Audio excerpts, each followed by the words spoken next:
Bonjour à tous et bienvenue dans Perspectives d'entreprise, l'émission digitale diffusée sur bfmbusiness.com et qui met en lumière les entreprises qui font bouger les lignes. Et mon invité aujourd'hui est Stéphane Bies, directeur général d'Epsilium, diplômé de l'ESCP, président du groupe et fondateur.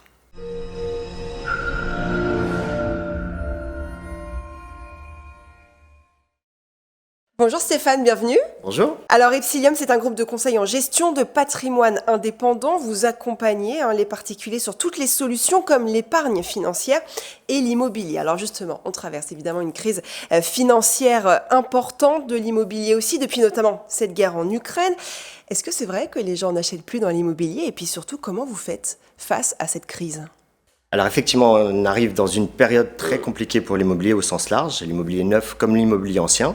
Il y a eu un coup de frein sur les transactions qui a commencé déjà au mois de septembre de l'année dernière, puisque avec l'augmentation des taux et l'application des taux d'usure, on a eu une conjoncture qui a été très compliquée pour l'obtention des financements. Cette démarche-là d'accompagnement des clients, elle est fondamentale parce que effectivement, on a quand même dans une période de crise des opportunités qui s'offrent pour les investisseurs, notamment parce que lorsqu'il y a moins de transactions, les prix sont tenus de s'ajuster. Donc on a de belles opérations à réaliser, notamment dans le neuf, puisque les promoteurs tiennent compte de cette baisse d'activité. Et donc c'est le moment d'acheter, si j'ai bien compris. Clairement. Le message est passé. Alors vous travaillez avec des particuliers, qui sont-ils? Quels sont leurs profils? Qui fait attention aujourd'hui à son patrimoine?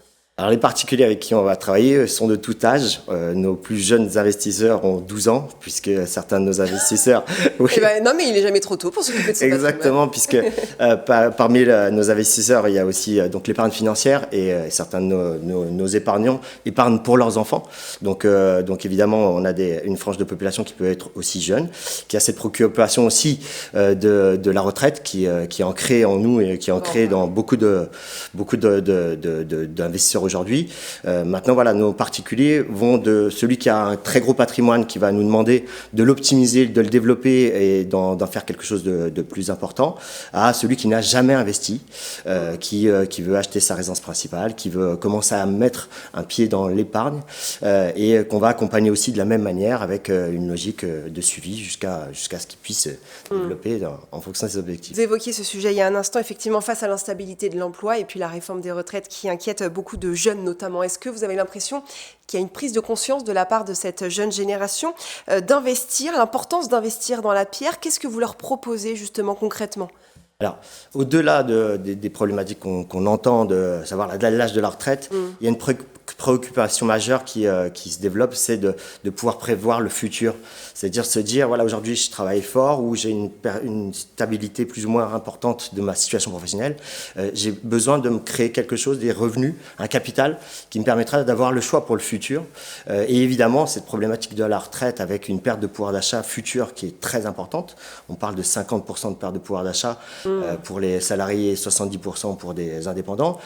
Cette problématique, elle se développe dans l'esprit des gens et on a évidemment des solutions qui peuvent être diverses et variées en fonction de la situation et des envies de nos particuliers.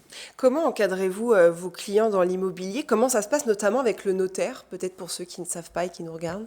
Alors, notre particularité, notre plus-value, c'est quand même d'accompagner nos clients de A à Z et de leur permettre, lorsqu'on fait notamment un projet immobilier, de l'étape du sourcing, la sélection des produits et des projets, au financement, puisqu'on est courtier en crédit, ce qui nous permet d'aller chercher les meilleures conditions de financement au travers de notre franchise Vous Financez. On va les accompagner évidemment aussi sur la partie administrative justement du notaire, donc, qui est un cadre très important puisque c'est celui qui cadre l'aspect juridique. Mais on va pas se limiter à ça, puisqu'on va aussi les accompagner sur la prise de possession de leur appartement et jusqu'à la mise en location lorsqu'il s'agit d'investissement locatif, puisqu'on a une structure de gestion locative qui accompagne nos investisseurs et on les accompagnera même jusqu'à leur déclaration et jusqu'au débouclage de ces projets qu'on va mettre en place ensemble. C'est vraiment un accompagnement effectivement complet. Comment est-ce que vous accompagnez aussi les entrepreneurs? Comment ça se matérialise? Alors, on accompagne aussi les sociétés dans la matière où on va aller chercher des protections pour les dirigeants, des protections sociales qui vont leur permettre, comme des assurances hommes-clés, des assurances qui vont leur permettre, en cas de défaillance, de protéger à la fois leur entreprise mais aussi leur famille. Mais on est aussi dans un schéma d'accompagnement sur les sociétés, sur la mise en place de schémas d'investissement et d'épargne financière. On appelle les plans d'épargne d'entreprise. Au mois de juin, ça sera obligatoire pour les petites entreprises de moins de 50 salariés.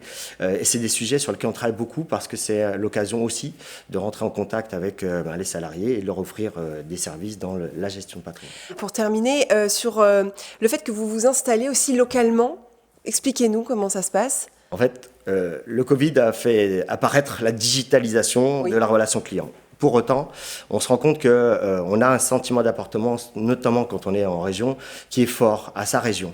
Et c'est vrai qu'on a un ancrage local qu'on a essayé de développer, puisqu'on est présent à Bordeaux, à Nantes, à Rennes, à Lyon et à Strasbourg, en plus de Paris. Et on se rend compte que c'est important de pouvoir se dire, mon conseiller est proche de chez moi, connaît mon marché, connaît les particularités locales. Et on est dans ce développement, qui est un développement national, dans cette logique, justement, d'accompagner au plus proche nos investisseurs. Merci beaucoup Stéphane Diaz, je le rappelle, vous êtes président du groupe et fondateur d'Epsilium. Merci. Merci beaucoup. Quant à nous, on se retrouve très vite pour une nouvelle émission Perspectives d'entreprise.